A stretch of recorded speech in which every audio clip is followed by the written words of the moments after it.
تعالیٰ اما بعد۔ آج 30واں پارہ ہے۔ یہ قرآن کا آخری پارہ ہے۔ اس میں چھوٹی چھوٹی کافی ساری صورتیں ہیں اور ہمارے لیے بڑی اہم نصیحتیں ہیں۔ آغاز ہوتا ہے سورہ نبا سے۔ نبا ویسے تو خبر کو کہتے ہیں، جس طرح کل کی آخری صورت میں ہم نے پڑھا تھا کہ مشرکین مکہ کہتے تھے قیامت کب آئے گی، تو فرمایا عما یتساءلون عن النبأ العظیم، قیامت تو بہت بڑی چیز ہے جس کے متعلق تم سوال کرتے ہو۔ اور فرمایا یوم ینفخ فی الصور، اس کے آنے کے لیے اللہ تعالیٰ کو بہت کچھ نہیں کرنا پڑے گا، صرف اللہ سور میں پھونکے گا فتأتون افواجا، تم سارے آ جاؤ گے، بس اتنا سا کام ہوگا۔ وفتحت السماء، آسمان کھول دیا جائے گا، فکانت ابوابا وصیرت الجبال فکانت سرابا، پہاڑ سراب ریت کے ذرات کی طرح بکھر جائے گا۔ آگے سورہ نازعات ہے۔ نازعات میں آغاز میں اللہ تعالیٰ نے فرشتوں کا تذکرہ کیا ہے، وہ فرشتے جو انسان کی روح کو قبض کرتے ہیں۔ جو تو اچھا بندہ ہوگا فرشتے کہیں گے روح باہر آ جا، باہر آ جائے گی اللہ سے ملنے کے لیے۔ جو بد روح ہوگی، قرآن یہ کہتا ہے فرشتے اس کے جسم میں گھس کر مار کر اسے نکالیں گے۔ آگے اللہ تعالیٰ نے جنتی اور جہنمیوں کا تذکرہ کیا۔ جنتی کون ہے؟ جہنمی کون ہوتا ہے؟ آسان سے لفظوں میں اللہ تعالیٰ نے فرمایا فَأَمَّا مَن طَغَىٰ، جو سرکش ہے، جو اللہ کا باغی ہے، جو اللہ کا مجرم ہے، وہ جہنم میں جائے گا۔ اور ساتھ ایک بندے کا نام بھی لے لیا، فرعون، جس نے کہا فقال انا ربکم الاعلی۔ تو محترم بھائیو، یہ بات یاد رکھیے گا، جو تکبر کرتا ہے اللہ اسے دنیا میں تباہ کرتا ہے، آخرت میں تو بربادی اس کی ہے ہی ہے، دنیا کے اندر بربادی ہے۔ اور نمبر 2، وآثر الحیات الدنیا، جہنمی کون ہے؟ جو اس دنیا کی زندگی کو آخرت پر ترجیح دیتا ہے۔ یہ قرآن نے کہہ دیا، وآثر الحیات الدنیا، جو دنیا کی زندگی کو آخرت پر ترجیح دے گا وہ جہنمی ہے۔ تو یہ ہمیں سوچنا چاہیے ہماری ترجیح دنیا ہے یا آخرت ہے؟ تو اپنی ترجیحات کے اندر آخرت کو رکھیں، آخرت ترجیح ہونی چاہیے، دنیا ضرورت ہے، ترجیح آخرت ہے۔ اور آگے فرمایا جنتی کون ہوگا؟ وَأَمَّا مَنْ خَافَ مَقَامَ رَبِّهِ وَنَهَى النَّفْسَ عَنِ الْهَوَىٰ، دو چیزیں جس کے اندر ہوں وہ جنتی ہے، جو اللہ سے ڈر گیا اور اپنے اس نفس کو، دل کو، خواہش کو اس نے روک لیا۔ جو اپنے آپ کو کنٹرول کرنا جانتا ہے، اپنے دل کی خواہشات کو روکنا جانتا ہے، اور جس نے روک لیا فَإِنَّ الْجَنَّةَ هِيَ الْمَأْوَىٰ، جنت اس کا جو ہے وہ ٹھکانہ ہو جائے گی۔ آگے سورہ عبس، یہ ایک صحابی کے بارے میں نازل ہوئی۔ نبی علیہ الصلوۃ والسلام کے پاس مشرکین مکہ کے سردار بیٹھے ہوئے تھے، بڑے بڑے وڈیرے لوگ، چودھری لوگ۔ ایک نبینہ صحابی آیا، آپ نے اپنے ماتھے پر تیوڑی چڑھائی، یا نبینہ آ گیا ہے، چودھری ناراض ہو جائیں گے۔ یہ نبینہ آیا، غریب آ گیا، چودھری ناراض ہو جائیں گے۔ اللہ نے وہ نقشہ کھینچا، عبس وتولی، اے پیغمبر آپ نے ماتھے پر تیوڑی چڑھائی ہے، کیوں؟ کسی غریب کو دیکھ کے؟ گویا یہ صورت کمزوروں کی فضیلت میں نازل ہوئی ہے، اور اس میں ہمارے لیے سبق یہ ہے کسی وڈیرے کی خاطر کسی غریب سے منہ نہ موڑو۔ نبی علیہ الصلوۃ والسلام نے فرمایا میرے صحابہ، میری یہ نصیحت پلے باندھ لو، ان غرباء کی وجہ سے تمہیں رزق دیا جاتا ہے، ان غرباء کی وجہ سے تم پر اللہ کی مدد آتی ہے۔ تو نصیحت یہ ہے ہمارے لیے سورہ عباسہ کے اندر، کسی وڈیرے کی خاطر کسی غریب سے منہ نہ موڑے۔ پھر اس صورت میں اللہ تعالیٰ نے ایک اور بات ارشاد فرمائی، ثم اماتہ فاکبر، ہر آدمی کو موت ہے، ہر آدمی کو قبر ہے۔ ایک بندہ پانی میں ڈوب گیا ہے، وہی اللہ تعالیٰ فرماتے ہیں ہم اس کی قبر جو ہے وہ بنا دیتے ہیں۔ سورہ تکویر ہے، سورہ انفطار ہے، ان دونوں صورتوں کے اندر قیامت کے احوال ہیں، قیامت جو ہے وہ کیسے آئے گی۔ تو اللہ تعالیٰ فرماتے ہیں ہم آسمان کی کھال کو اتاریں گے، پھر انسان کو پتہ چلے گا اس نے اپنے نفس کے لیے آگے کیا بھیجا ہے۔ سورہ مطففین، مطفف ناپ تول میں کمی کرنا، تو نام سے ہی یہ صورت واضح ہے اس کے اندر کیا پیغام ہے۔ وَيْلٌ لِّلْمُطَفِّفِينَ، جو بھی ناپ تول میں کمی کرے گا جہنم کی ویل وادی اس کا انتظار کرے گی۔ تو دھوکہ فراڈ کرنے والے لوگ ویلن ہوگا، یعنی جہنم کی ویل وادی میں جائیں گے۔ آگے انشقاق ہے، یعنی پھٹ جانا، آسمان پھٹ جائے گا، قیامت کے احوال ہیں. اور ہمارے لیے جو اس صورت میں سبق ہے، اللہ تعالیٰ حساب لے گا بندوں سے. بعض لوگوں کا حساب فسوف یحاسب حسابا یسیرا، بڑا آسان ہوگا. نبی علیہ الصلوۃ والسلام نے فرمایا اللہ بندے کو اپنے دائیں ہاتھ کے نیچے کر لے گا. جس کا حساب اللہ نے آسان کرنا ہے، دائیں ہاتھ کے نیچے بندہ ہے، اور میرے بندے جی اللہ جی فلاں گناہ کیا ہے، جی اللہ کیا، فلاں بھی کیا تھا، جی اللہ جی کیا تھا، فلاں بھی کیا تھا، جی اللہ جی کیا تھا، چل جا میں نے سارے معاف کر دیے. یہ اس کا حساب آسان ہو گیا. تو فرمایا ہم نیک لوگوں کا حساب بڑا آسان لیں گے. آگے سورہ بروج ہے. ویسے تو اس صورت میں ایک بچے کا بڑا اہم واقعہ ہے، حدیث کے اندر تو بڑا لمبا ہے، چلو میں مختصر سنا دیتا ہوں. واقعہ بڑا اچھا ہے. سورہ بروج کے اندر ایک بادشاہ تھا، اس کی حکومت جادو کے سہارے چلتی تھی. جادوگر بوڑھا ہو گیا، اس نے بادشاہ کو کہا مجھے کوئی بچہ دے، میں اپنا یہ ہنر اس کو دے دوں تاکہ تیری بادشاہت چلتی رہے.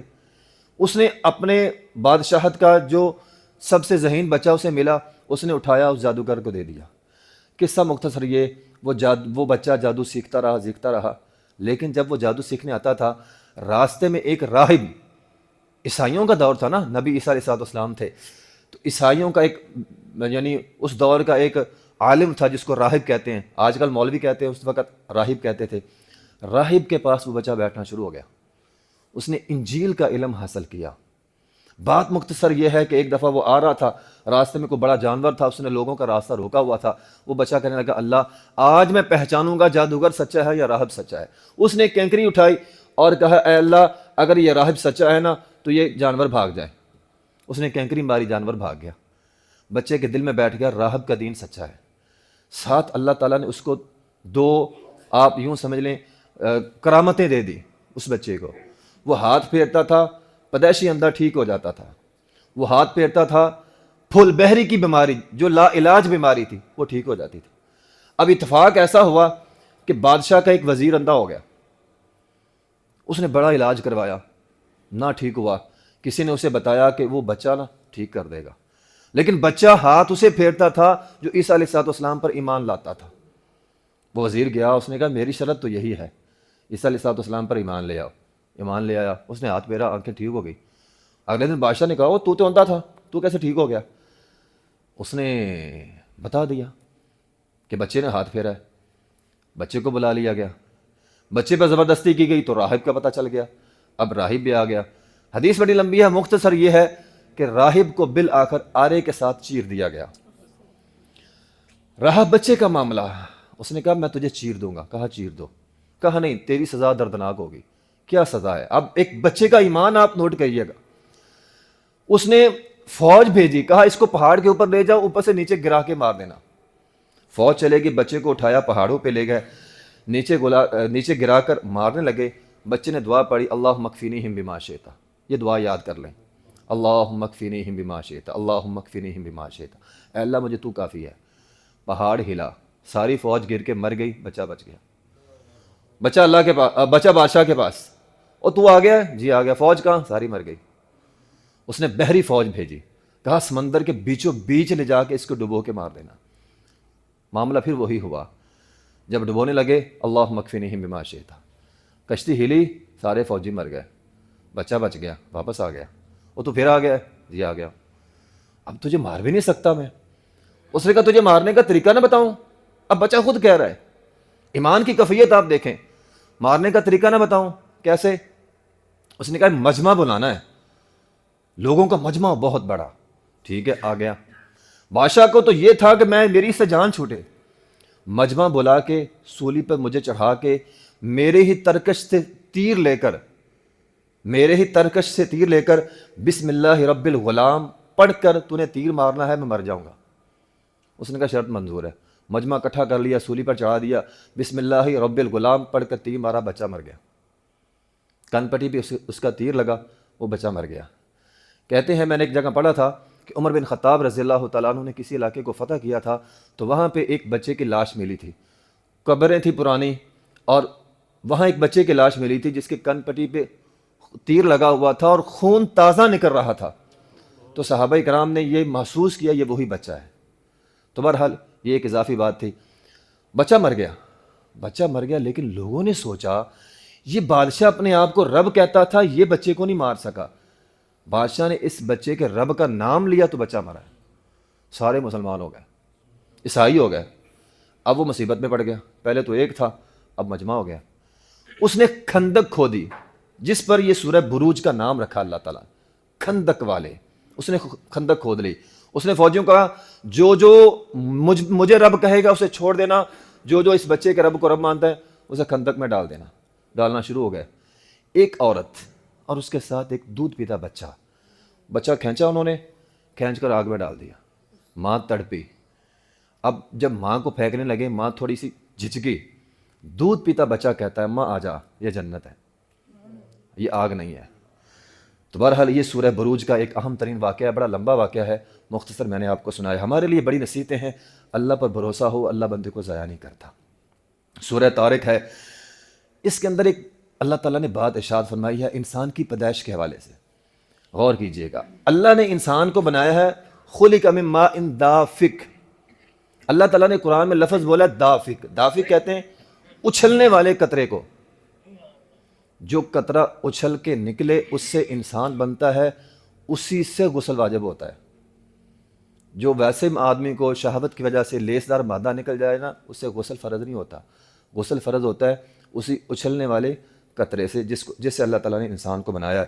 آگے اللہ تعالیٰ نے فرمایا وما هو بالهزل، قرآن مذاق نہیں ہے۔ سورہ اعلیٰ ہے، سورہ اعلیٰ کے اندر دو باتیں ہیں۔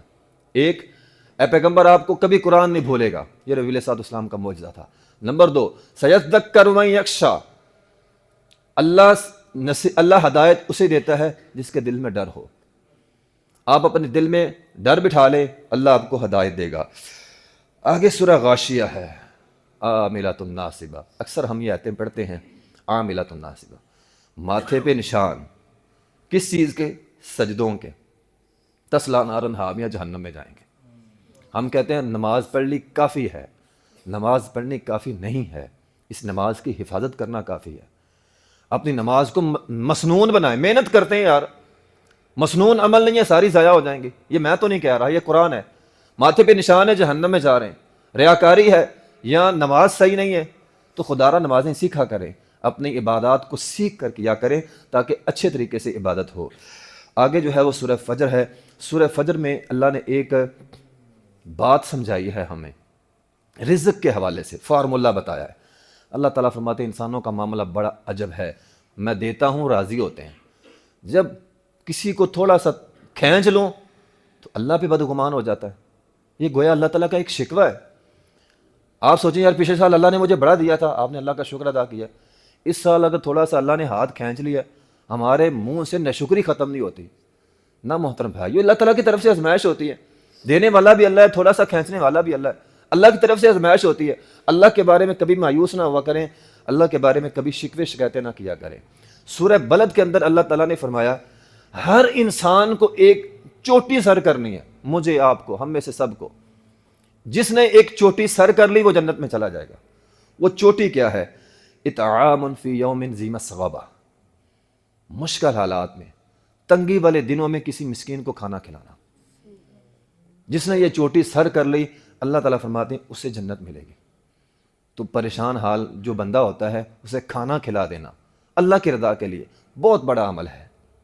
سورہ شمس ہے، اللہ تعالیٰ فرماتے ہیں ہر آدمی کو دو راستے دیے، مجھے، آپ کو۔ لوگ کہتے ہیں میں مجبور ہوں، محترم بھائیوں کوئی بندہ مجبور نہیں ہے۔ سورہ غاشیہ کے اندر اللہ تعالیٰ نے یہ اعلان، سورہ شمس کے اندر فَأَلْهَمَهَا فُجُورَهَا وَتَقْوَاهَا، مجھے، آپ کو، سب کو اللہ نے گناہ کا راستہ بھی دکھا دیا ہے، نیکی کا راستہ بھی دکھا دیا ہے۔ جس طرح ہم یہ سمجھتے ہیں نا نیکی کی توفیق ملے گی تو نیکی کروں گا، اور بھائی گناہ بھی اسی طرح ہی ہے۔ آپ گناہ نہیں کرتے، اپنی مرضی سے کر رہے ہیں، تو نیکی آپ اپنی مرضی سے کر سکتے ہیں۔ اللہ نے آپ کے لیے نیکی کا راستہ بھی آسان کر دیا ہے، گناہ کا راستہ بھی آپ کے لیے آسان ہے۔ بلکہ اگلی صورت کے اندر اللہ تعالیٰ نے اس کی بالکل وضاحت کی ہے، سورہ انشراح کے اندر اللہ تعالیٰ فرماتے ہیں جو نیکی کرے گا نا، جو نیکی کرے گا اس کے لیے ہم نیکی کا راستہ آسان بنا دیں گے۔ یہ اللہ تعالیٰ نے پیغام دیا ہے۔ آگے برحال سورہ لیل کے اندر اللہ تعالیٰ نے یہ ارشاد فرمایا جو نیکی کرے گا نیکی کا راستہ آسان ہو جائے گا۔ سورہ ضحیٰ ہے، اس میں بڑی عمدہ نصیحت ہے۔ پہلی وحی آئی، 3 سال تک وحی نہیں آئی، لوگوں نے کہا اس کو اس کے رب نے چھوڑ دیا. نبی علیہ السلام کے بارے میں کہا اس کو اس کے رب نے چھوڑ دیا, یہ بڑی رب کرتا تھا, اس کا رب چھوڑ گیا. نا محترم بھائیو, اگر آپ پہ مشکل حالات آ جائیں, لوگ کہیں گے اللہ نے شاید اس کو چھوڑ دیا ہے. اللہ کسی کو نہیں چھوڑتا, خاص طور پہ اپنے بندوں کو نہیں چھوڑتا. ہاں وقتی آزمائش ہوتی ہے, وقتی آزمائش ہوتی ہے, اللہ اپنے بندوں کو چھوڑتا نہیں ہے. سورہ انشراح کے اندر اللہ تعالیٰ نے فرمایا ہے, او میرے بندو, ہر تنگی کے بعد آسانی ضرور آئے گی. فَإِنَّ مَعَ الْعُسْرِ يُسْرًا, 2 مرتبہ کہا ہے. ایک تنگی ہے تو انتظار کرو, 2 آسانیاں آ رہی ہیں, صبر کرو, 2 آسانیاں ضرور آئیں گی. یہ میری بات نہیں ہے, اللہ کی بات ہے, قرآن کے اندر ہے. سورہ 3 میں اللہ تعالیٰ فرماتے ہیں, ہم نے انسان کو بڑا سونا بنایا, بڑا پیارا بنایا. ہم سارے بڑے سونے ہیں, کوئی بھیڑا نہیں ہے, برادری ازم ارم پرا کوئی بھیڑا نہیں ہے, اللہ نے سب کو سونا بنایا ہے. آگے سورہ علق ہے, سورہ علق کے اندر پہلی وحی ہے, اور پہلی وحی اقرا بسم ربک الذی خلق, یہ پہلی وحی تھی. آگے سورہ قدر ہے جس میں اللہ تعالیٰ نے ارشاد فرمایا ایک رات لیلۃ القدر کی جو 1000 مہینوں سے بہتر ہے. آگے سورہ بجنہ ہے, بجنہ کے اندر اللہ نے ایک پیغام دیا ہے, مشرک کبھی بھی جنت میں نہیں جائے گا. خدا را توحید کو اپنا لیں, آپ کے اندر توحید ہے نا, جنت میں پہنچ ہی جائیں گے, پہنچ ہی جائیں گے کسی نہ کسی ذریعے سے. اللہ اکبر. آگے سورہ زلزال ہے, قیامت کی ہولناکیاں ہیں. سورہ عادیات ہے, گھوڑوں کی اللہ تعالیٰ نے قسمیں اٹھائی ہیں. سورہ قاریہ قیامت کے متعلق ہے. سورہ تکاثر, اور لالچ نہیں کرنی, الہاکم التکاثر, اور بندو لالچ نہیں کرنی. لالچ تمہیں قبر تک تمہارے ساتھ جائے گی, یہ ختم نہیں ہوتی. جس کو دنیا کی ہرس ہوس لگ جائے نا, اللہ تعالیٰ فرماتے ہیں حتی زرتم المقابر, کتنا واضح پیغام ہے, یہ قبر تک ساتھ نہیں چھوڑتی. بندہ مر جاتا ہے, لالچ ساتھ لے کر مرتا ہے. خدا را دنیا کی لالچ جو ہے وہ چھوڑ دے. آگے جو ہے وہ سورہ عصر ہے, زمانے کی قسم اٹھا کے اللہ تعالیٰ نے فرمایا کامیاب وہ ہوگا جو نیک عمل کرتا ہے, نیکی کی دعوت دیتا ہے. قسم اٹھا کے یہ بات کہی. میں اور آپ تب تک کامیاب نہیں ہو سکتے جب تک نیکی نہ کریں اور نیکی کی دعوت نہ دیں. سورہ ہمزہ اللہ تعالیٰ فرماتے ہیں لان تان کرنے والے, عیب جوئی کرنے والے, کینہ لوگوں کے عیب نکالنے والے, ویل لکل ہمزۃ لمزہ, جہنم کی جو ہے وہ ویل وادی میں جائیں گے. سورہ فیل کے اندر واقعہ ہے, آپ لوگ جانتے ہیں, ہاتھیوں کا واقعہ ہے. ایک ابرا کافر آیا تھا بیت اللہ کو گرانے کے لیے, لیکن اللہ تعالیٰ نے ابابیلوں کو بھیجا اور اس کو ہی گرا کے رکھ دیا. سورہ قریش ہے, اللہ تعالیٰ فرماتے ہیں سورہ قریش کا ہمارے لیے پیغام یہ ہے, جو اللہ کے گھر کی حفاظت کرتا ہے اللہ اس کی حفاظت کرتا ہے. چاہے یہ بھی مسجد ہے, اللہ کا گھر ہے, آپ اس کی حفاظت کریں, اللہ آپ کی حفاظت کرے گا. آگے سورہ ماعون ہے, ایک پیغام, دردناک پیغام, بلکہ خوفناک پیغام. فویل للمصلین, نمازی جہنم میں. کتنا خوفناک بات ہے, اور نماز پڑھنے والے جہنم میں. میں اور آپ سمجھتے ہیں 4 سجدے کر لیے ہم جانتی ہیں, قرآن یہ کہتا ہے نماز پڑھنے والے جہنم میں. کیوں؟ الذین هم عن صلاتهم ساہون, جو نمازوں کے سست ہیں. سست جہنم میں, تو جو پڑھے نا تو وہ جنت میں جائیں گے, وہ نہیں جائیں گے. یہ قرآن ہے. تو نمازی جو اپنی نمازوں میں سستی کرتے ہیں وہ بھی جہنم میں جائیں گے. آگے سورہ کوثر ہے, اللہ تعالیٰ اپنے پیغمبر کو حوض کوثر دے گا, اور نبی علیہ السلام اپنی امت کو حوض کوثر سے پانی پلائیں گے. اور امت کی نشانی کیا ہوگی بھلا؟ وضو کے اعضاء چمکیں گے. بعد پھر نماز بھی آ گئی, جو وضو کرتا ہوگا اس کے وضو کے اعضاء چمکیں گے, اور اس کو نبی پاک علیہ السلام اپنے ہاتھوں سے حوض کوثر پلائیں گے. تو یہ دعا کیا کریں, اللہ تعالیٰ ہمیں بھی نبی علیہ السلام کے ہاتھوں سے حوض کوثر عطا فرمائے. آگے سورہ کافرون ہے, توحید پہ کبھی بھی کمپرومائز نہیں کرنا. دنیا جہان کی ساری چیزوں پہ کمپرومائز ہو سکتا ہے, توحید پہ نہیں. کبھی بھی کسی بھی مشرک کے ساتھ توحید پہ کمپرومائز نہ کرے. چل کوئی نہیں, تیرے ساتھ آج دربار پہ چلا جاتا ہوں, نہیں. توحید پہ کبھی کمپرومائز نہ کرے. وہاں جاتے ہی موت آ گئی تو شرک پہ موت آ جائے گی.